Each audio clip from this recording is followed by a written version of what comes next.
Queridos amigos da TV A Caminho da Luz e da Rádio Clube de Itapira, mais uma vez estamos pedindo a permissão para entrar na sua casa.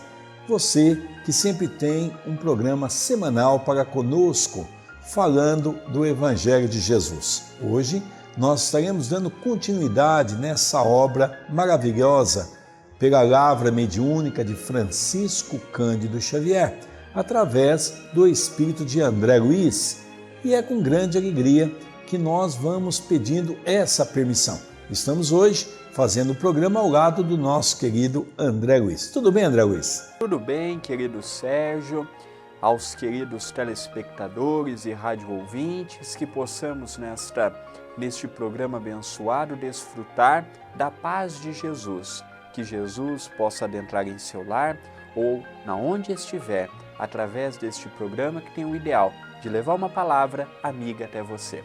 Nós agradecemos também os nossos colaboradores, não é? O Gabriel, que está aqui nos ajudando na parte da TV A Caminho da Luz, e também o Chicão, da técnica da TV, da Rádio Clube, para que você possa ter aí uma imagem ou ouvir um som de alta qualidade. Eu gostaria antes de dizer que se você perdeu os capítulos anteriores, não tem problema. Você pode ir lá em vídeos e você vai ter a oportunidade de acessar desde o início o nosso estudo sobre nosso lar. Assim, você vai poder acompanhar item por item, capítulo por capítulo daquilo que André Luiz veio trazer para todos nós. Nós vamos então iniciando o capítulo número 8º. Ele se intitula Organização de Serviços. Vamos ver o que André Luiz diz para todos nós. Decorridas algumas semanas de tratamento ativo, saí pela primeira vez em companhia de Lísias. Impressionou-me o espetáculo das ruas, vastas avenidas, enfeitadas de árvores frondosas, ar puro, atmosfera de profunda tranquilidade espiritual. Não havia, porém, qualquer sinal de inércia ou de ociosidade, porque as vias públicas estavam repletas. Entidades numerosas iam e vinham. Algumas pareciam situar a mente em lugares distantes, mas outras me dirigiam olhares acolhedores.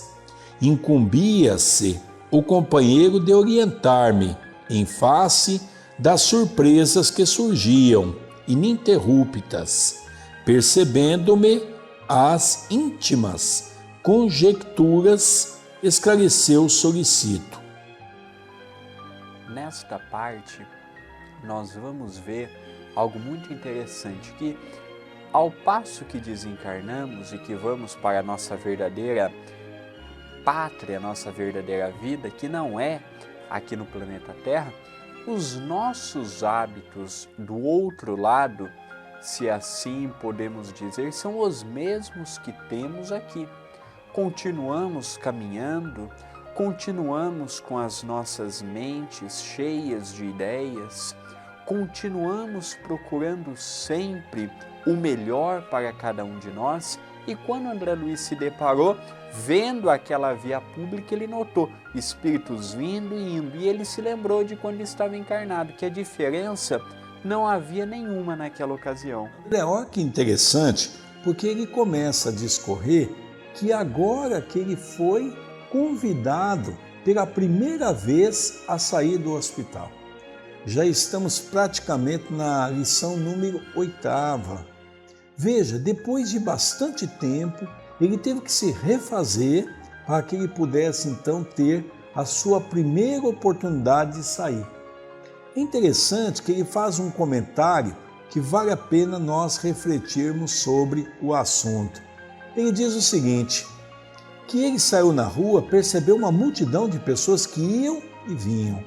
Árvores frondosas, ar puro, mas ele percebeu uma coisa interessante, não havia pessoas na ociosidade. Todos iam para algum lugar para fazer alguma coisa. Isso é interessante, são espíritos que já têm dentro de si aquela ideia da necessidade do trabalho renovador que vai lhe dar a força para continuar aspirando novas forças para novos desafios. Vamos dar continuidade na leitura? Diz André Luiz: estamos no local do Ministério do Auxílio. Tudo que vemos, edifícios, casas residenciais, representa instituições e abrigos adequados à tarefa de nossa jurisdição.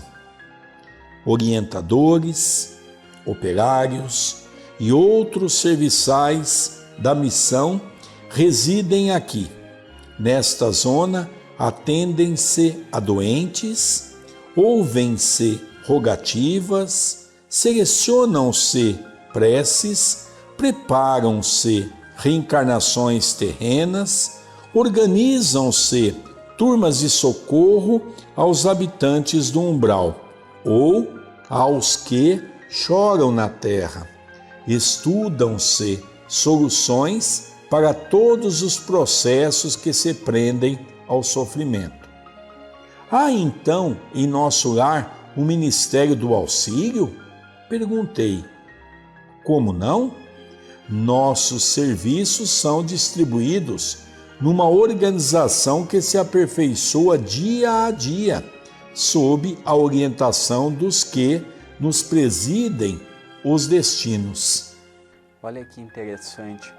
Lá eles têm verdadeiros departamentos que estudam o que é melhor para cada um de nós, para soluções das nossas problemáticas, das nossas dificuldades, seja de qual ordem for. É interessante que essas soluções nós não vemos na atualidade na dimensão em que encontramos reencarnados. E notamos com muita propriedade que já, este livro é da década de 40, já no início do século passado, essa cidade já se preocupava com essas soluções para as problemáticas de nós que ainda nos encontramos espíritos em evolução. Aqui André Luiz começa a perceber a grande organização que se há em nosso lar. Ministério do Auxílio é apenas o primeiro ministério que ele está se dando conta. E ele pergunta o que faz esse ministério. Lísias, com muita paciência, diz a ele que cuida das pessoas que chegam adoentadas, dando a elas todo o auxílio que elas necessitam. Nós vamos vendo que o Ministério do Auxílio, já esse ministério que ele ficou tão encantado quando ele se deparou, é o ministério que lida com os espíritos mais atrasados daquela cidade. É exatamente eles que auxiliam o espírito nas primeiras horas, naquele momento, igual o caso de André Luiz de Clarencio, para depois ser conduzido para os demais ministérios. André Luiz continua: fixando em mim os olhos lúcidos, prosseguiu: não tem visto nos atos da prece nosso governador espiritual cercado de 72 colaboradores? Pois são os ministros de nosso lar. A colônia, que é essencialmente de trabalho e realização, divide-se em 6 ministérios, orientados cada qual por 12 ministros. Temos os ministérios da regeneração, do auxílio, da comunicação, do esclarecimento, da elevação e da união divina. Os 4 primeiros nos aproximam das esferas terrestres. Os 2 últimos nos ligam ao plano superior, visto que a nossa cidade espiritual é zona de transição. Os serviços mais grosseiros localizam-se no Ministério da Regeneração, os mais sublimes no da União Divina. Clarencio, o nosso chefe e amigo, é um dos ministros do auxílio.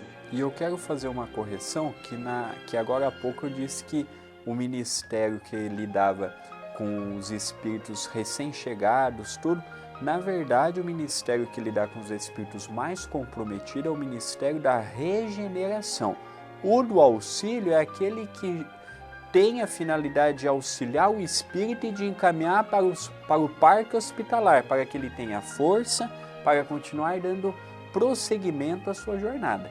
E nós vemos aí que esses 6, poderíamos dizer, ministérios, cada um deles tem 12 ministros, cada um tendo o seu papel, a sua finalidade, o seu compromisso, o seu dever, auxiliando ao governador geral que comanda toda aquela cidade.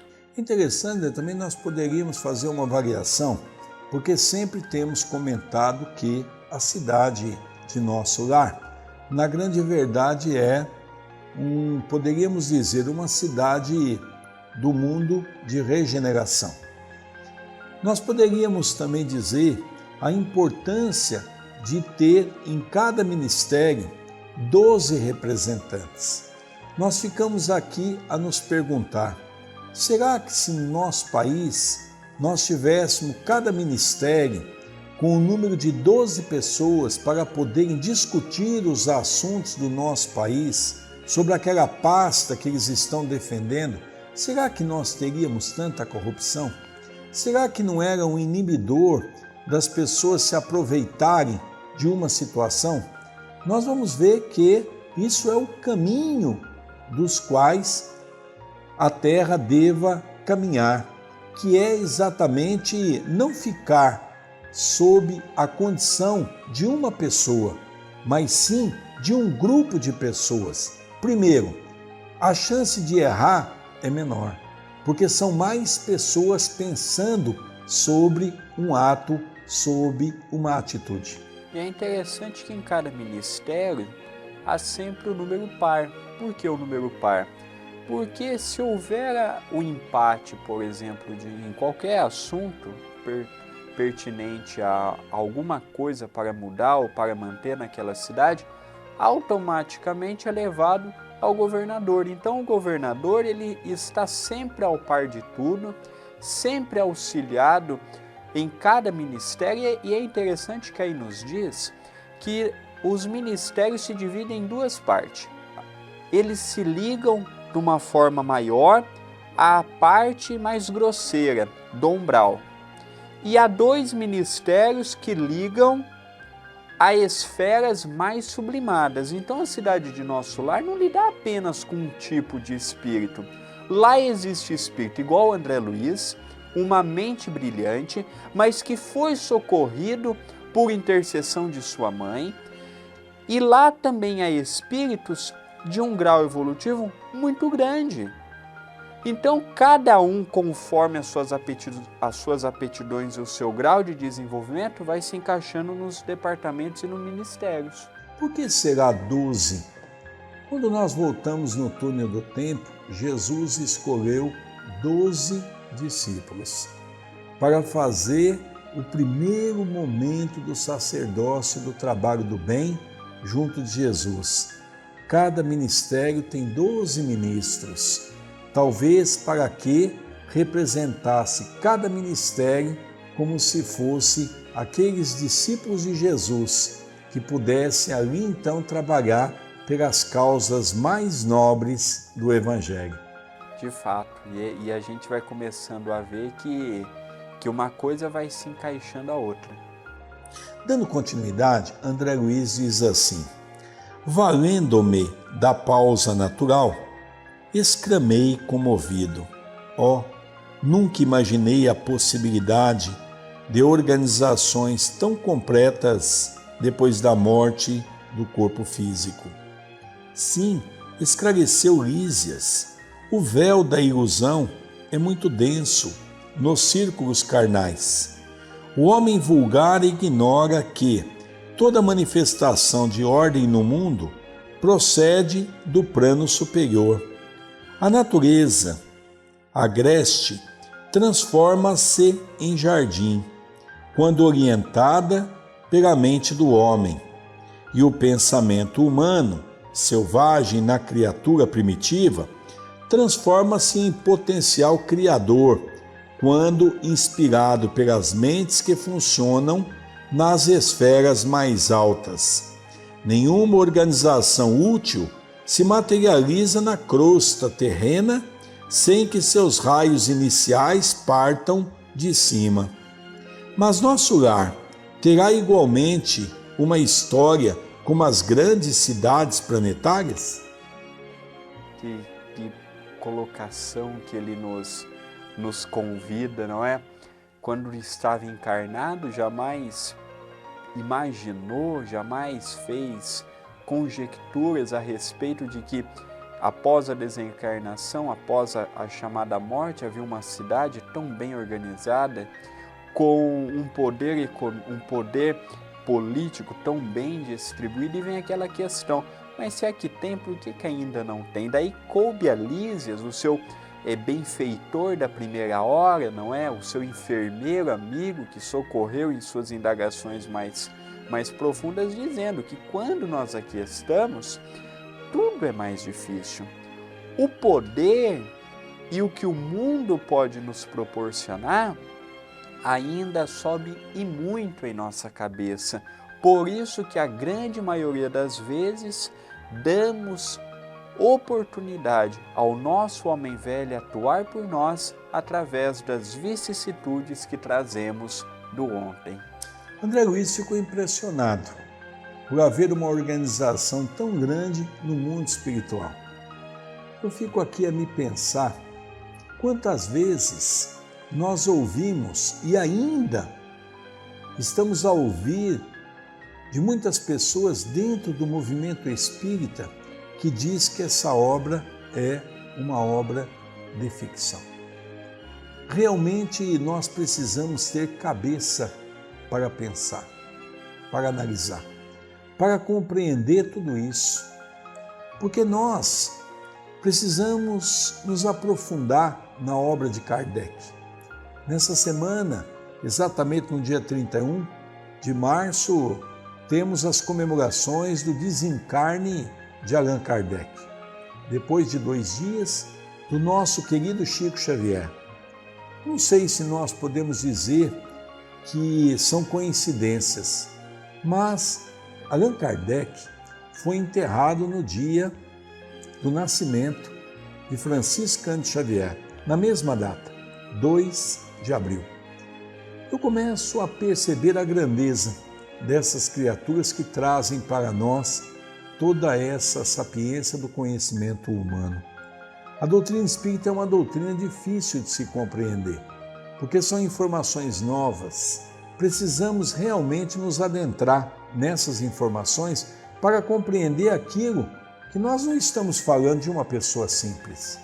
Nós estamos falando do grande sanitarista Carlos Chagas, um dos homens mais inteligentes que passou pelo nosso querido Brasil, contribuindo de uma forma magnífica para a humanidade, trazendo a cura para uma doença que era a doença de Chagas, que era um bichinho barbeiro, que não havia cura, e de repente hoje esse homem perplexo do que é o mundo espiritual. E nós percebemos que essa perplexidade é comum nós analisarmos. Por quê? Porque mesmo dentro do movimento espírita, com todos os conhecimentos que muitos o têm, ainda se há uma dificuldade enorme para compreender essa grande mensagem. E é importante nós dizermos que este livro aí, ele nos narra uma situação do mundo espiritual que está, no mínimo, 100 anos à frente do que vai acontecer aqui na Terra. Em 1944 já tinha essa visão. Depois disso, o Brasil passou por capítulos tão difíceis como a ditadura. Hoje nós vemos todas infelizmente, esses desvios de verbas públicas. Então nós ainda estamos muito longe de chegarmos na condição que André Luiz narra com muita propriedade, que Lísias endossa os seus comentários a respeito de como é uma organização num plano no mundo espiritual. Vamos dar uma continuidade para nós vermos um pouquinho mais essa curiosidade entre essa conversação de Lísias com André Luiz. Sem dúvida, os planos vizinhos da esfera terráquea possuem igualmente natureza específica. Nosso lar é a antiga fundação de portugueses distintos, desencarnados no Brasil no século XVI. A princípio, enorme e exaustiva foi a luta, segundo consta em nossos arquivos no Ministério do Esclarecimento. Há substâncias ásperas nas zonas invisíveis à Terra, tal como nas regiões que se caracterizam pela matéria grosseira. Aqui também existem enormes extensões de potencial inferior, como há no planeta grandes tratos de natureza rude e incivilizada. Os trabalhos primordiais foram desanimadores, mesmo para os espíritos fortes, onde se congregam hoje vibrações delicadas e nobres, edifícios de fino lavor. Misturavam-se as notas primitivas dos silvícolas do país e as construções infantis de suas mentes rudimentares.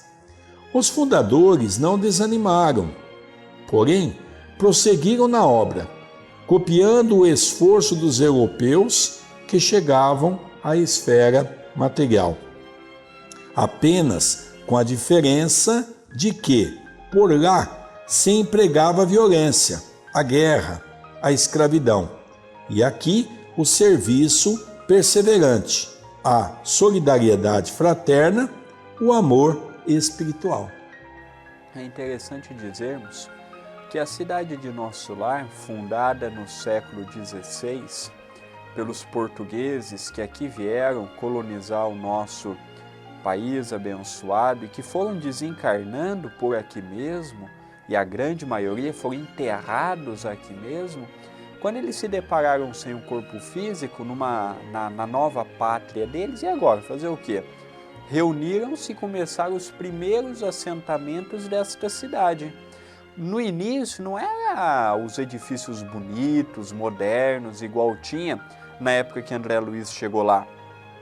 Há 2, 3 séculos atrás, que foi bem antes da ida de André Luiz a Nosso Lar, as construções eram muito rudimentares, muito atrasadas.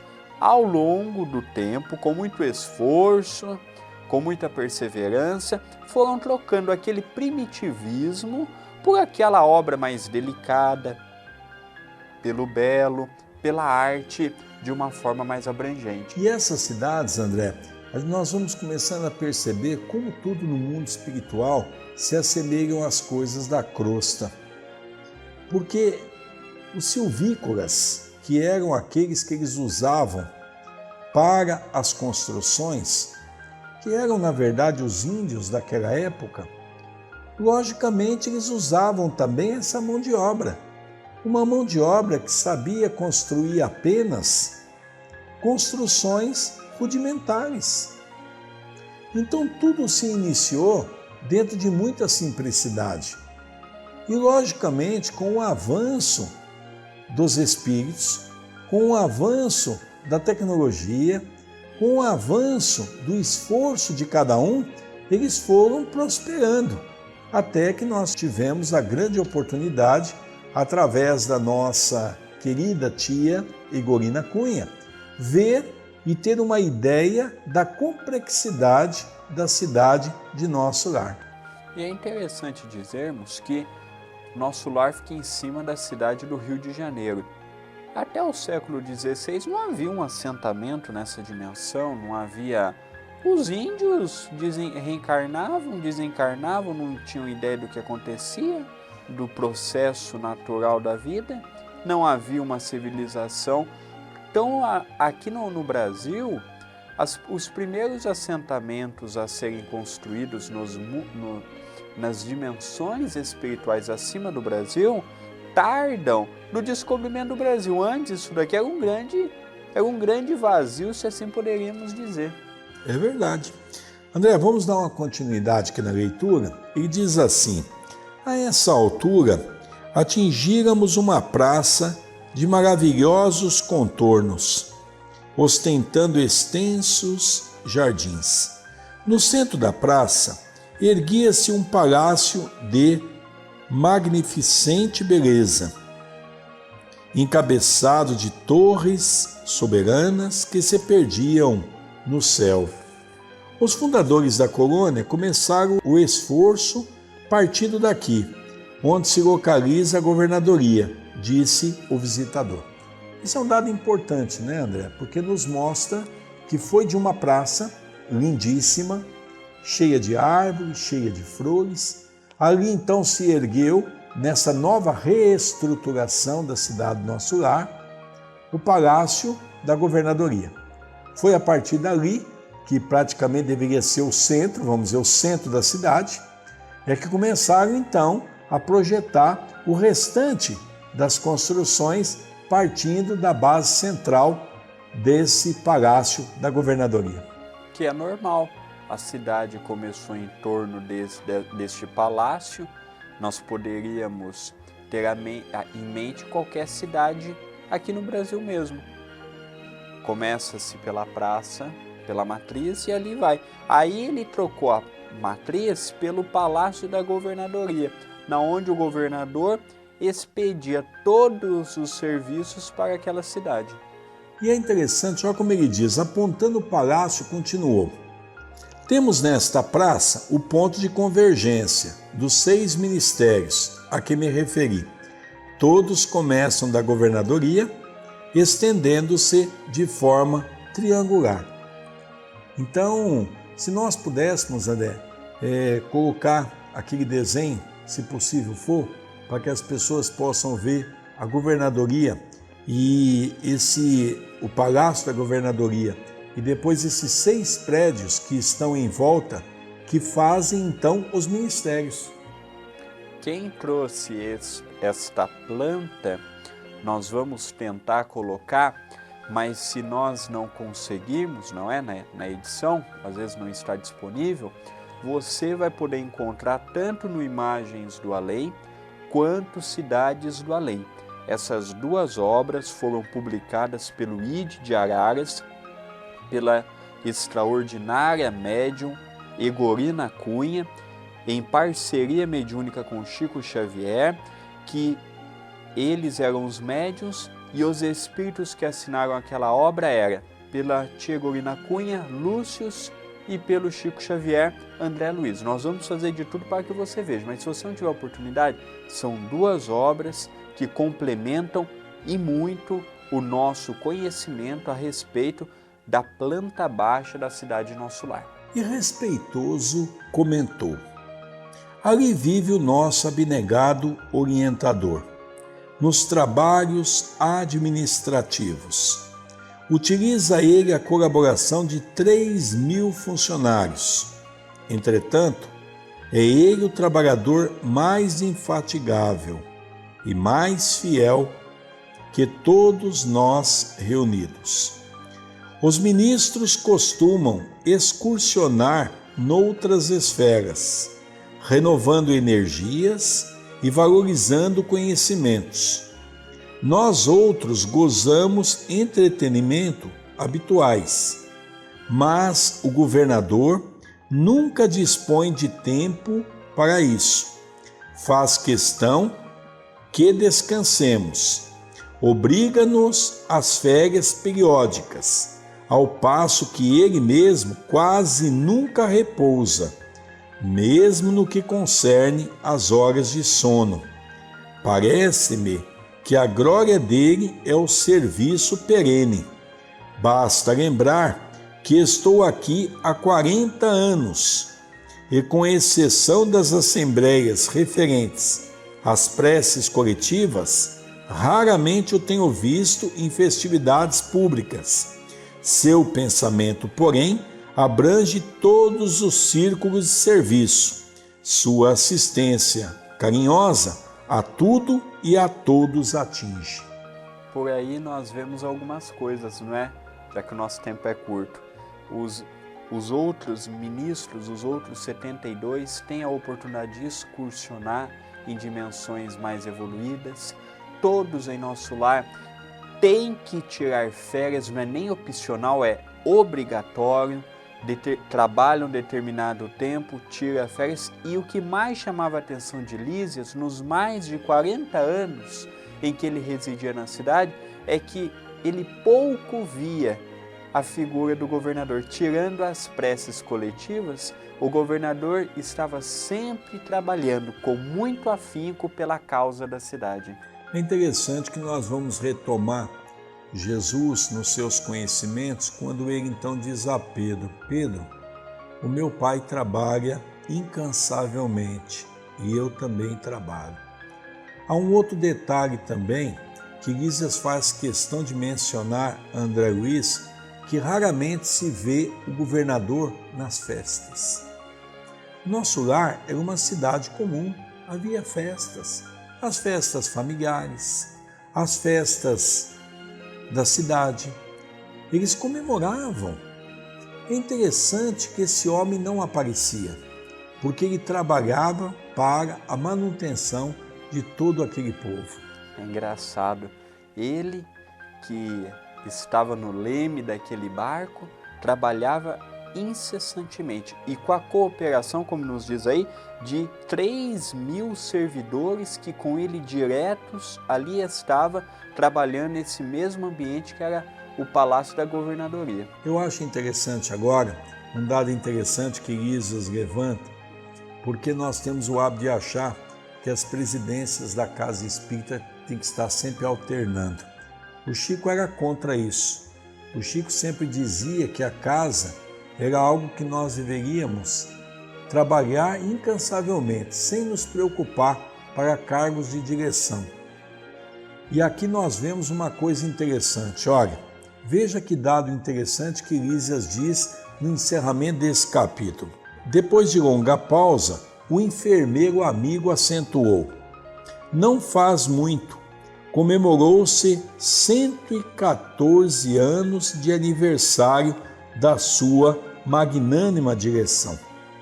Carara-se Lísias, evidenciando comovida reverência, enquanto eu, ao seu lado, contemplava respeitoso e embevecido as torres maravilhosas que pareciam cindir o firmamento.